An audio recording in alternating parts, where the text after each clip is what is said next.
You don't dance a little when you eat something good for you.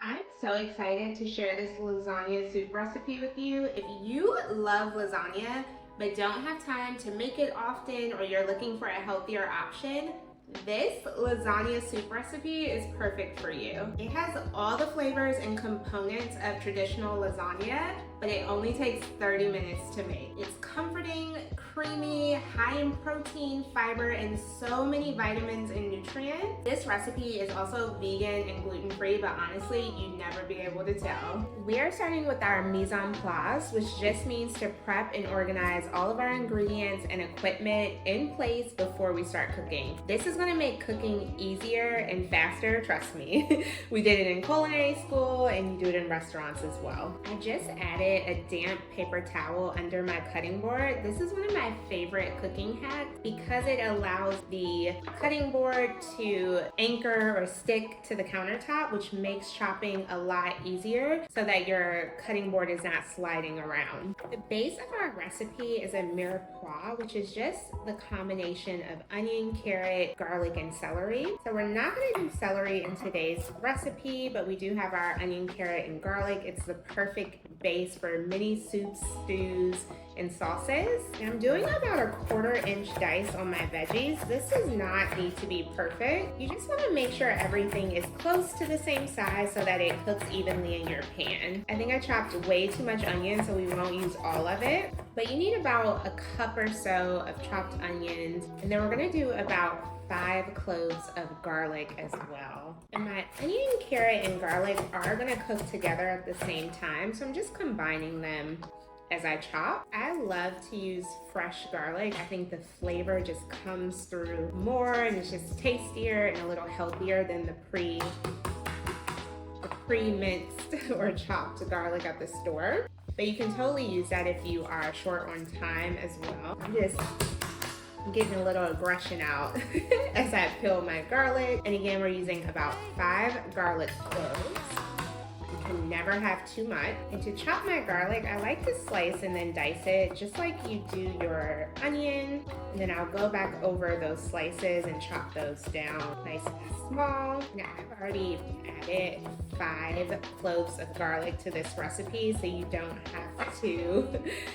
have to double or triple the garlic amount like you do in lots of recipes. Anytime a recipe calls for 1 garlic clove, I immediately triple it. You don't have to do that here. So I'm just giving the garlic a nice rough chop to get it nice and fine. I have my opposite hand applying pressure to my knife just to help me get that nice fine chop on my garlic. And I always keep this hand towards the back of the blade so that it doesn't slip off the front. And this de-scraper is my favorite kitchen tool. Makes it really easy to move things around the cutting board, get things off your knife. So that is our mirepoix done, our onion, carrot, and garlic. And then I love to add my scraps, my veggie scraps from chopping, to a freezer bag so that I can make homemade veggie broth as well. So I just add any scraps I have, onion ends, carrot, into this bag, and then I store this in the freezer. And once the bag is full, I'll use it to make some broth. So we have everything we need measured and ready to go so that once we start cooking, we can just flow right through the recipe. So I'm just adding a good amount of extra virgin olive oil to my Dutch oven. I have this heated over medium heat. I added about 2 tablespoons, and I always let the oil warm up before adding in my food so that the oil doesn't stick to the food and make it really oily and greasy. If it's nice and hot, it'll coat the pan and not your food. So I'm gonna add that mirepoix that we chopped. I'm just stirring everything together until it's well combined. We're gonna cook this until everything is nice and tender. The garlic should be fragrant. I'm adding the tomato paste, and you always wanna let your tomato paste cook for about a minute or so before you add your other ingredients. This is just gonna help it caramelize and bring the flavor out. So I'm just gonna stir this all together and make sure all of my veggies get completely coated in the tomato paste. And then I'm gonna let it cook for that minute to get those yummy flavors out. And then we'll keep going. Look at that beautiful color.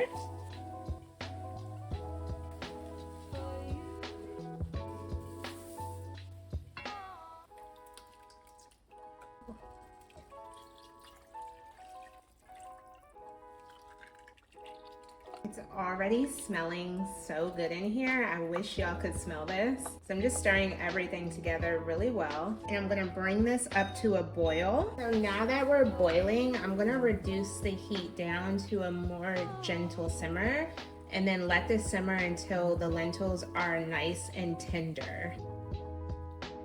These are the gluten-free lasagna noodles that I love. They're made from brown rice, so they're whole grain. And they taste really close to regular pasta. I will link them in the description box if you want to check them out. Our noodles are almost ready, almost tender. I'm gonna let them simmer a few more minutes until they are nice and soft. I don't want them to turn to mush, but we just want them to be the perfect pasta al dente texture. Our pasta is perfect and creamy now. Look how delicious this looks. This is looking so good. The pasta is perfect, tender. Everything is nice and creamy. I'm gonna go ahead and add in my kale. I usually use spinach for this recipe, but I'm all out.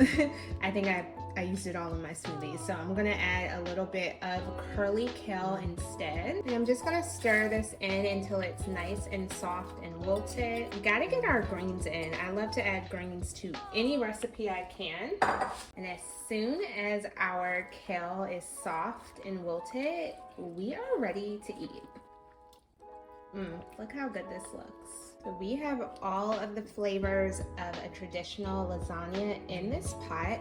I forgot to mention earlier that the nutritional yeast is giving us that cheesy flavor since this is completely dairy-free. We haven't added any cheese, and I haven't added any like processed fake vegan cheese. All natural whole foods, but this is gonna taste cheesy and delicious. And just like that, our lasagna soup is ready and we are ready to serve.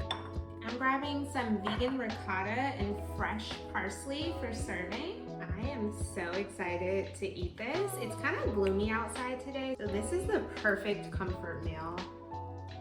I'm adding a little ricotta, a good amount of ricotta, and then a few pieces of parsley, and I'm just going to tear them right into my bowl.